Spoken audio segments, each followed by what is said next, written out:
Well, malinaw naman sa atin lahat ng inspirasyon, di ba? May dalawang bagay, isang artista sa pagkakay nasabihan at bigyan ng isang proyekto o nainita sa isang proyekto na tingin ko ay makabuluhan o maganda yung kwento. Oo, ako. Pero meron din kasi akong isang responsibilidad bilang isang tao.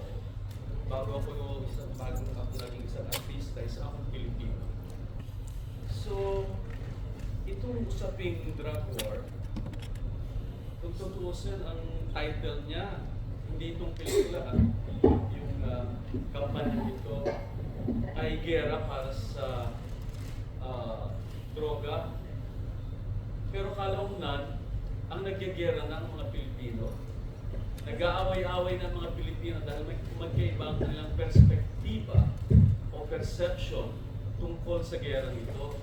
So tayo nang nag-aaway, so sandali, parang bilang isang Pilipino, mas gusto kong pumesto sa isang pwesto na magbigay ng enlightenment kahit man lamang sa paglahok sa isang pelikula na magbibigay ng liwanag sa gera nating lahat kasi tayo nang nag-aaway-aaway.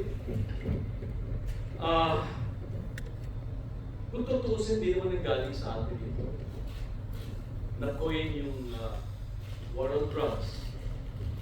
Noong pang 1971 sa panahon ni Nixon, dahil sa marawang laban ng kanya para sa droga, at ginaya na lang ng mga sumunod ng ibang bansa na may gustong o gobyerno sa ibang bansa na gusto ng ito para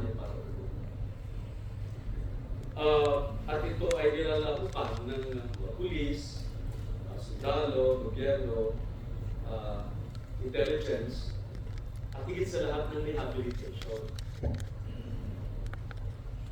Dumating sa punto na parang hinahanap na yung rehabilitation kasi parang hindi pumunta sa rehab. And nagkaroon na ng dalawang perception yung mga Pilipino. Tama ito! Dapat lang nagpatayan. Meron isa yung mga Pilipino sa hindi. Pag pinagtanggol mo, sasabihin sa'yo, adik ka. Pro-adik ka. Ano naman yung mga direct? Ano naman yung mga pinatay ng mga adik? So, naging usapin na ng perspective, no? Yung perception mo kung sa tama ba yung pagpatay at hindi pagpatay. So nandun na, doon na umikot, hindi na dun sa drug. Kasi kung tutusin mo, pag perspective ang pinag-usapan, hindi mo natapos yan. Bumalik tayo sa datos. Bakit pa kailangan ng gera? Gaano ba ka-immediate yung away? Ilan ba ang populasyon ng ating bayan? 120, 110 million? Ayon sa datos, magbabalik tayo sa datos, hindi ito ganun ka-accurate, may mga maliliit na konting differential.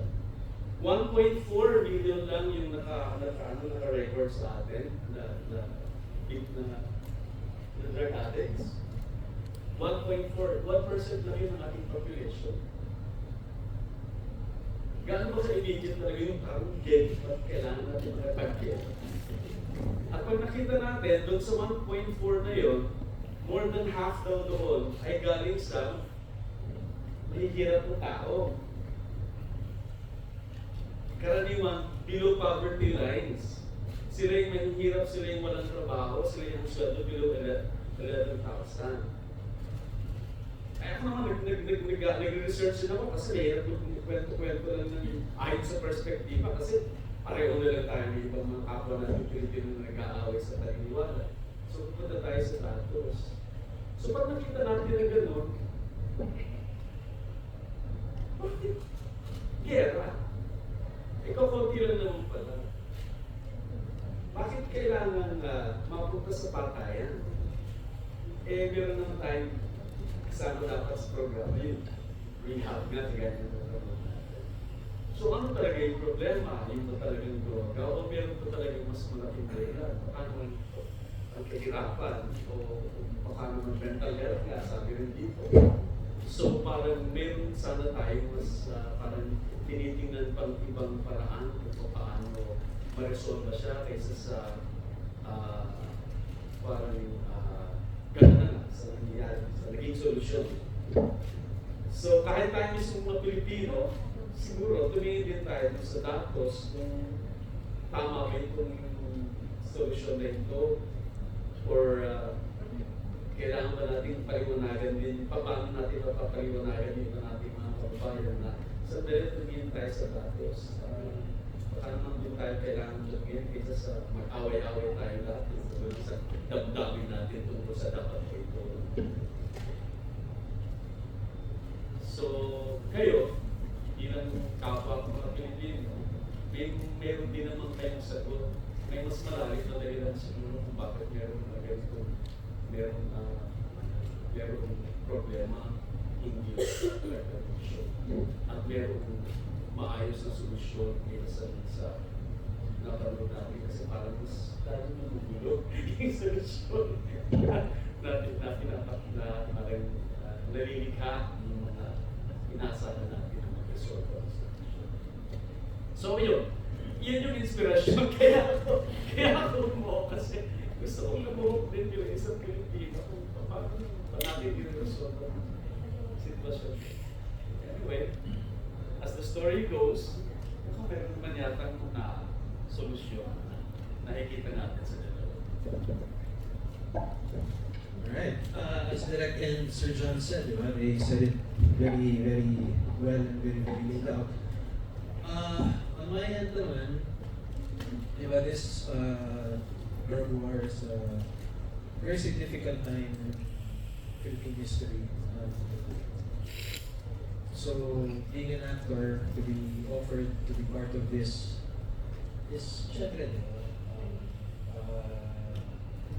nakaka-booster, nakaka-proud na naisip ko sa history ng Paglasig Project. And of course, having this sort of platform, you use your voice and your influence to show what happened during that point in our history. And as Sir John said, as an actor and as a Filipino, it's our job. And basically, that's it, we're doing our jobs. Thank you so much, Direk, Sir Ryan, Sir John. Last question before we proceed to our open forum Q&A portion.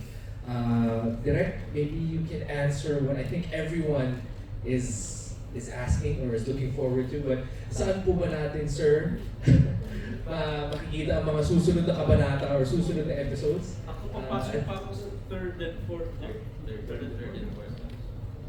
At saan po natin siya mahanap or saan po natin mapapanood yung mga susunod na episodes, sir? Kailan po? Ayun. Our distribution and sales namin are working hard to find hope for the series, but we'll announce soon. Itong ginagawa nating screenings are all part of the push para sana matulungan po ninyo kami to spread awareness of the word about the series. Kung nagustuhan ninyo, please help us. But soon, yes, we feel na, bagit ko kanina, yung ganitong kwento kailangan marinig ng mas marami pang kababayan natin. Okay, thank you so much, Direk. So guys, you heard it. Keep your eyes and ears peeled for when and where the next episodes of Drug War will come out. Now, before we proceed, I would like to acknowledge the presence of Sir Ricky Lee, who is a national artist for film and broadcast arts. Let's give Sir Ricky Lee a round of applause. Thank you so much, Sir Ricky, for gracing us with your presence. And we will now begin our Q&A portion. So if we have anybody in the audience that has any questions or needs clarification on anything, please raise your hands so we can direct your questions to Direk, Sir John, and Sir Ryan. Anybody? Anybody? Sir?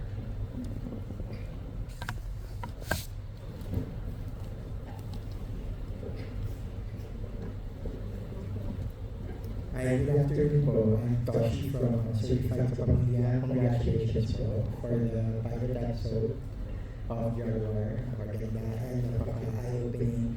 So my question is for Direk Shugo. How prepared are you for the backlash of the supporters once this comes out very soon? Bago mo sagutin yan, gusto ko lang din, hindi sa dinadamay ko sila, kundi gusto ko lang i-acknowledge yung aking dalawang writers na dito, si Jonathan Guillermo, writer of episode 1, and other episodes, and si Lorene Capili, and si Philip King. So, ayun, backlash, mangyayari siya, bahagi siya ng responsibilidad bilang storyteller, bilang filmmaker, manunala, director. Nung nag-decide kami na ikwento to, alam na namin na baka magkaroon ng backlash. But our hope is sana yun naman yung gusto namin, makita, magkaroon ng conversation through seeing the perspective of others. Yung sinasabi ni Sir John kanina, minsan kasi yun yung nagiging dahilan kung ba't tayo nag-away-away. Kapag nasarado yung mind natin, isip natin sa isang perspektibo, nagiging dahilan yun para magbanggaan. Pero sana through our story, through our series, ang hope namin makita nung kabilang side, yung other side, and kahit magkaroon ng pag-uusap, conversation, magkaroon ng understanding. Baka doon magsimula yung sabi nga nila, healing. Yun naman yung kinukwento din ni Father Tom. It's rehabilitation. It's confronting the issue, confronting oneself. All right, thank you so much for that question, sir. Anybody else have any questions? Hi, congratulations on your pilot. So I'm a law student from the LSU Tanyada Jokno School of Law, and I just wanted to ask that with the verdict currently already in the ICC, why do you think it's important for the Filipino people to still see this? Like, why now? Like, why 10 years after? And already when justice is already happening in the ICC. Congrats again.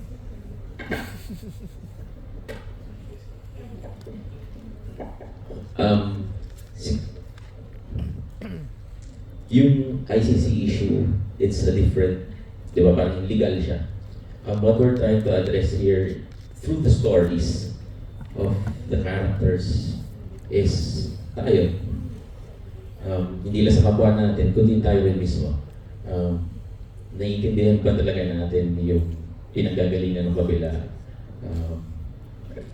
Gaano ka ano ba yung nagawa natin para maipaliwanag sa kanila yung pinanggagalingan din natin, yung side na yun. I think mas importante yun bilang tao yun. Yung marami akong alam mga pamilya nag-away-away dahil sa issue na to.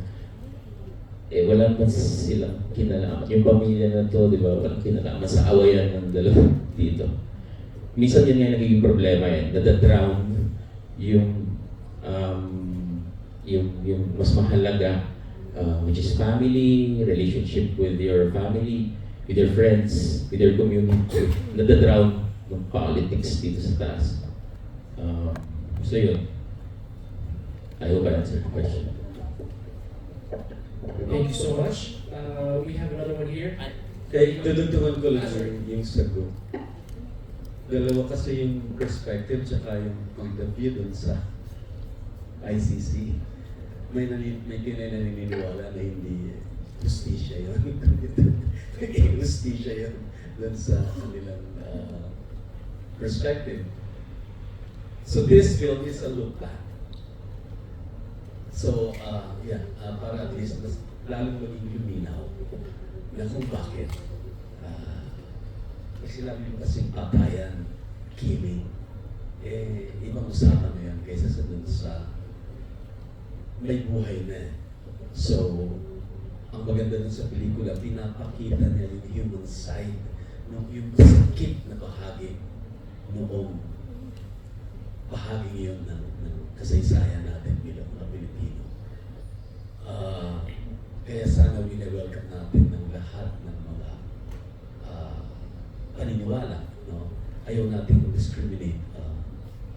Sana maging open ang lahat ng audience para panoorin siya. Para mas makita natin kung bakit nga nasa mataas na hukuman may issue.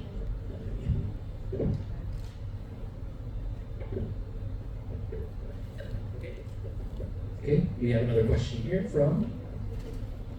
So, good afternoon, everyone. So, my name is Raven from the Filipino Film Twitter community. I just like to ask, hello. I'd like to ask Sana in general, like, what makes this story unique from others that have already been told before? Like, hindi na ako mag-name drop ng titles, but there were already other stories, related to police brutality and EJK or the drug war. So I'm curious about that particularly.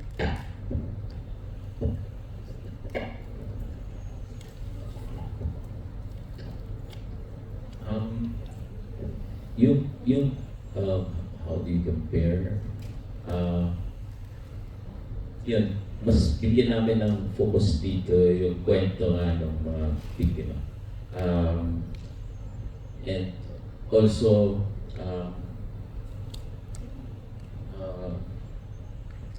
ayaw mag-spoil eh. Pilot na panood. But there will be a lot of a lot of twists and turns na mangyayari dun sa investigation ni Father Tom sa nangyari, sa paghahanap niya dun sa katotohanan na nangyari dun kay Kiko, kay Harvey. Yun. I think it's also in storytelling or presentation of the story. Ako, na-notice ko is, hindi ako nagsisimpathize kagad dun sa victims.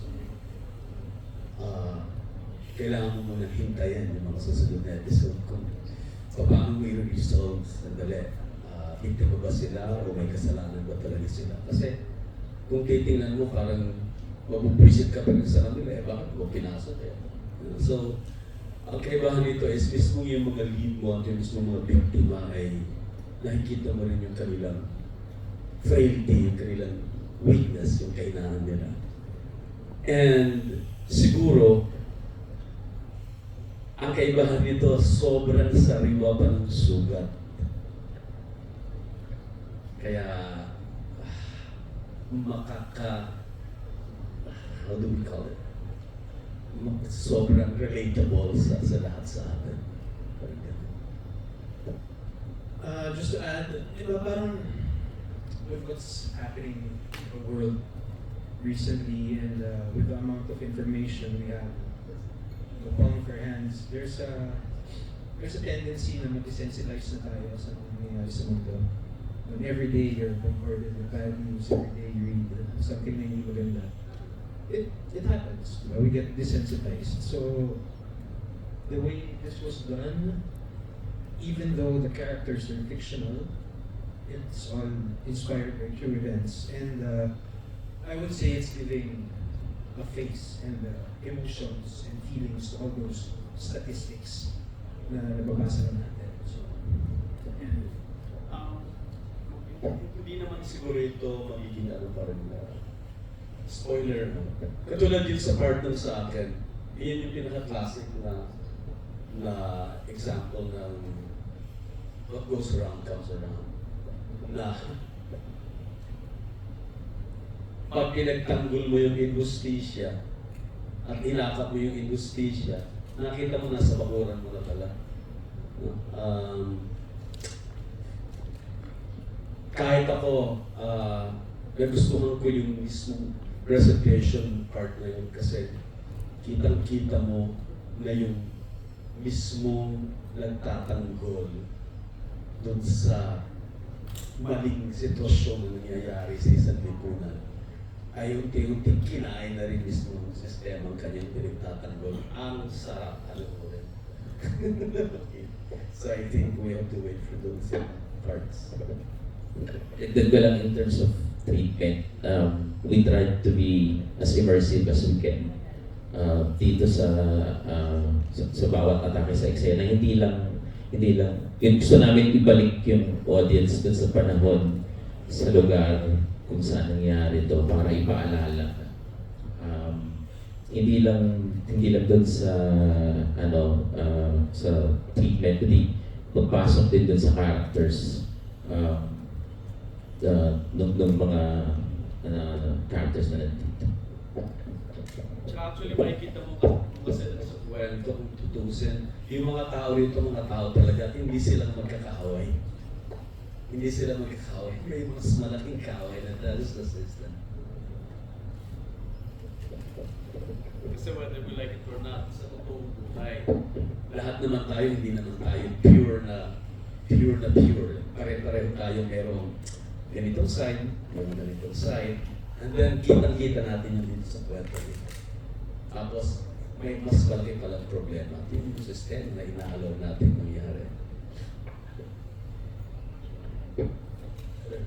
Sir, ABC Venues po, sundan ka lang din po yung mga unang naging question po. Bakit po napakahalaga na pagpatuloy po yung kwento, especially for drug war? Habang umusad po yung legal proceeding ni Duterte, ex-Duterte sa ICC. Bakit po napakahalagang ipagpatuloy yung kwento ng drug war? Habang alam naman po natin, umuusad pa naman po ngayon yung proceeding ni Duterte sa ICC. Dahil sa tingin namin, marami pa rin yung hindi nakakarinig at hindi nakakita ng ibang perspektibo ng pangyayari na to. Sa tingin namin, kailangan pang ikalaganap, itulak na marinig at makita ng mas marami para yun na nga, katulad na sinabi ko kanina, magkaroon ng conversation. I think yun dun magsisimula yung sabi nga nila, sabi nga kalutong hili. actually, ang droga, hindi naman, Yung pandaigdigang gera, tutusin. Anong dapat yung gera? Tutusin yung sindikato at saka yung manufacture. So I think hindi lang sa panahon nito, kailangan tuloy natin ipaliwanag yun sa tao. Kasi kung tuloy gusto natin eliminate ito sa sindikato, ang girahin natin, it's pinagalingan. So it's not just about our country. All right, thank you so much, Direk. Thank you Sir Ryan, Sir John. And thank you to our audience for participating in this talkback session. We really appreciate everybody here. Give them another round of applause, guys. Yeah, and you can stay for a group photo with them para naman kasama kayo sa group photo.